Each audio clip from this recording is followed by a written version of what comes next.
Let's hear it for Adam Carolla.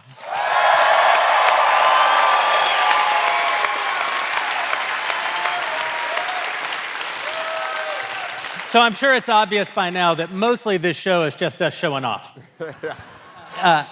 But it's not, we didn't only bring Adam out here so that we could say, hey, look, we're friends with Adam Carolla. We also wanted to tell you that, hey, look, we're going to do a show with Adam Carolla.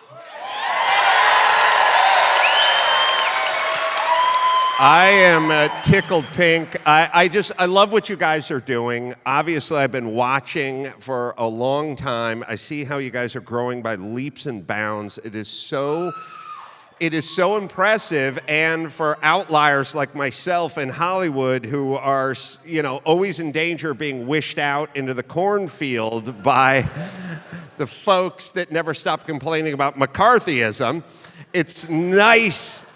But it's mostly satisfying, and somehow you rest assured when you guys are doing what you're doing, like going out there and just starting your own, hanging your shingle and starting your own business and having a place for voices that may not be along the mainstream. Obviously, Adam, you're one of the first guys who really got into this podcast space and really blazed a trail.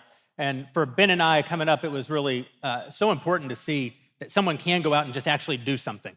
And one of the things that I talk about all the time, Ben, graduated from high school when he was 7.5 years old, wrote his first book when he was 14, won his first Pulitzer Prize when he was, for me, I'm not a college guy. I'm a guy who just thought, I wonder how many times I can fail in a row before they make me stop trying. And it turned out the answer was never. They just keep letting you try and try and try. And so what I think in this moment of cancel culture, in this moment where they're pushing people out, we were talking a minute ago about what can you do. One of the things that you can do is just do. Just get out there and do something. You did that. We're doing it. We're glad to be doing it with you. Well, safety in numbers. We always kind of talk about this COVID thing and what are we going to do? And the answer is, I'm from California, and when Newsom was closing down outdoor dining, I was yelling, don't do it. Just don't do it. Just if nobody complies, you'll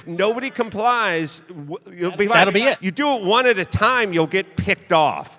You have to stay in the pack. You start falling behind, the hyenas will get you. And California, they're so soft over there that only one place basically defied him, and they shut him down and put a fence around the business, pulled his license. They're out of business now. But if everyone would just step up and do it, there's safety in it. And I feel there's more and more voices. I will credit you guys to a large extent in making it safe for people to speak out who never felt safe speaking out before. What I actually want to ask you about is what your show's going to look like, because basically what Jeremy came with was two options. One was an extension of Smokey Mike and the God King, and the other was literally anything else. And the literally anything else, it turns out, was your show. And so I want to hear about what that's actually going to be like. It's pretty awesome. All right, well, we're going to call it Adam Carolla Truth Yeller because I tend to get fired up on stage. I'm going to invite my comedic friends. I have Jay Leno is going to join me on the first show. And Rob Riggle, veteran, by the way, is going to join us as well.